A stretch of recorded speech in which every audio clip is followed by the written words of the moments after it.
കോഴിക്കോട് ജില്ലാ പഞ്ചായത്ത് UDF-നാണോ ലഭിച്ചിട്ടുള്ളത് എങ്കിൽ അതിന് സ്വാധീനിച്ച ഫാക്ടർ എന്താണ്? ഷാഫി പറമ്പിൽ ഫാക്ടർ അവിടെ ആ മേഖലയിൽ സ്വാധീനിച്ചിട്ടുണ്ടോ?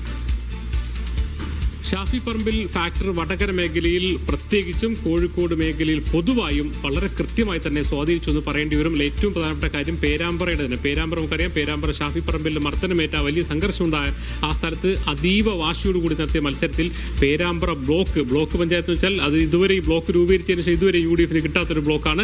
മാത്രമല്ല പേരാമ്പ്ര പഞ്ചായത്ത് 30 വർഷത്തിന് ശേഷം പേരാമ്പ്ര പഞ്ചായത്ത് വരുന്നു, ചക്കിട്ടപ്പാറ പഞ്ചായത്ത് 20 വർഷത്തിന് ശേഷം വരുന്നു, ചെറുവണ്ണൂർ പഞ്ചായത്ത് വരുന്നു, തുറയൂർ പഞ്ചായത്ത് CPM വെവ്വേറെ മത്സരിച്ച തുറൈ പഞ്ചായത്ത് വരുന്നു.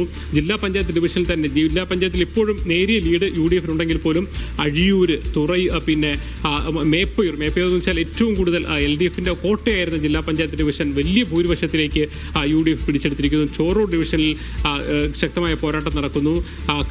നിരവധി പ്രശ്നങ്ങൾ, അതായത് ചാത്തമംഗലം ഉൾപ്പെടെ, ചാത്തമംഗലമൊക്കെ LDF ആയിരുന്ന പല സ്ഥലങ്ങളിലും പിന്നെ ഉള്ളേരി എന്ന് വെച്ചാൽ ഹരിതയുടെ ഒരു യുവനേതാവ് 23 വയസ്സുള്ള റിമ കുന്നുമൽ എന്ന് പറയുന്ന വനിതാ നേതാവ്, വിദ്യാർത്ഥി നേതാവ് മത്സരിച്ച ഉള്ളേരി വെച്ചാൽ CPM-ന്റെ കോട്ടയാണ്.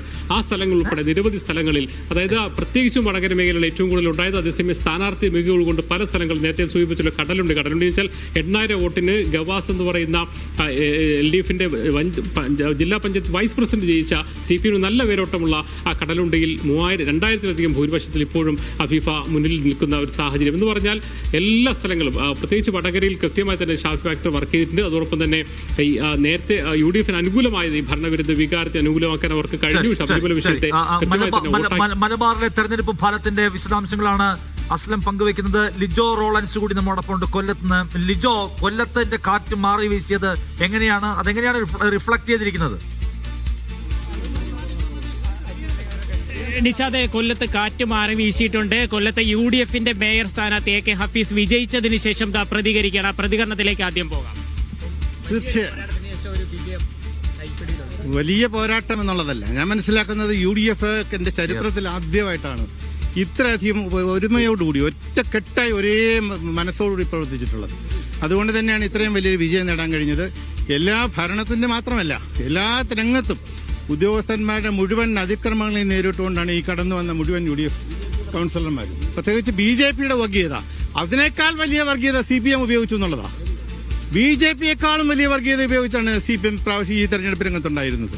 എല്ലാത്തിനെയും മറികടന്നുകൊണ്ടാണ് UDF ഒരു വൻ വിജയത്തിലേക്ക് നീങ്ങിക്കൊണ്ടിരിക്കുന്നത്. പക്ഷേ മേഖലകളിലൊക്കെ വലിയൊരു മുന്നേറ്റം അല്ല, എല്ലാ മേഖലയിലും അങ്ങനെ ന്യൂനപക്ഷം ഭൂരിപക്ഷം എന്നൊന്നുമില്ല. എല്ലാ മേഖലയിലും വലിയ മുന്നേറ്റം ഉണ്ടാക്കാൻ കഴിഞ്ഞിട്ടുണ്ട്. നിങ്ങൾ ഇതിന്റെ റിസൾട്ട് പരിശോധിച്ചാൽ തന്നെ നിങ്ങൾക്ക് മനസ്സിലാകും.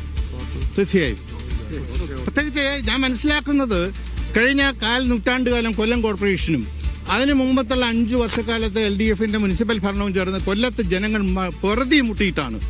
എത്ര ദയനീയമായിട്ടാണ് ഇപ്രാവശ്യം ഞാൻ മനസ്സിലാക്കുന്നത് LDF തകർന്നു തരിപ്പണമായിട്ടുള്ളത്. അത് ജനങ്ങളുടെ ഒരു വികാരത്തിന്റെ പ്രതികരണമാണ്.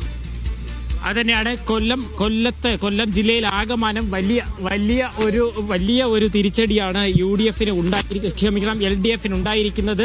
കോർപ്പറേഷനിൽ ഇപ്പോൾ തന്നെ 22 വാർഡുകളിൽ വിജയിക്കാനായി UDF-ന് കഴിഞ്ഞിട്ടുണ്ട് എന്നുള്ളത് തന്നെയാണ് അതിൽ ഏറ്റവും പ്രധാനപ്പെട്ട ഒരു കാര്യമെന്ന് പറയുന്നത്.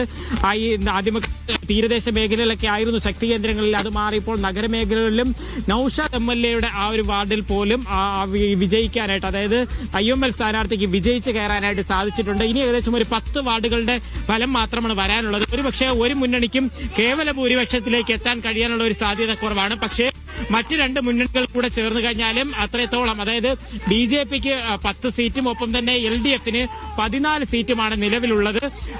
ജില്ലാ പഞ്ചായത്തിലും ഇഞ്ചോടിഞ്ച് പോരാട്ടമായിരുന്നു ആദ്യമെങ്കിൽ പോലും ഇപ്പോൾ LDF-ന് ഒരു മേൽക്കൈ കൊയ്യാനായിട്ട് സാധിച്ചിട്ടുണ്ട്. ഏറ്റവും ശ്രദ്ധേയമായ ജില്ലയിലെ 70 വർഷത്തിന് ശേഷം, അതായത് 1945 തിരുക്കൊച്ചിയായിരുന്ന സമയം മുതൽ ഉണ്ടായിരുന്നതായിരുന്നു മയ്യനാട് പഞ്ചായത്ത്. ആ സമയത്ത് രൂപീകൃതമായതാണ്. ആ മയ്യനാട് പഞ്ചായത്ത് 72 വർഷത്തെ ഇടത് ഭരണം അവസാനിച്ചിരിക്കുന്നു എന്നുള്ള ഒരു കാര്യമുണ്ട്. ആ ഇടത് ഭരണം അവസാനിപ്പിച്ചുകൊണ്ട് UDF ഭരണം പിടിച്ചിരിക്കുന്നു.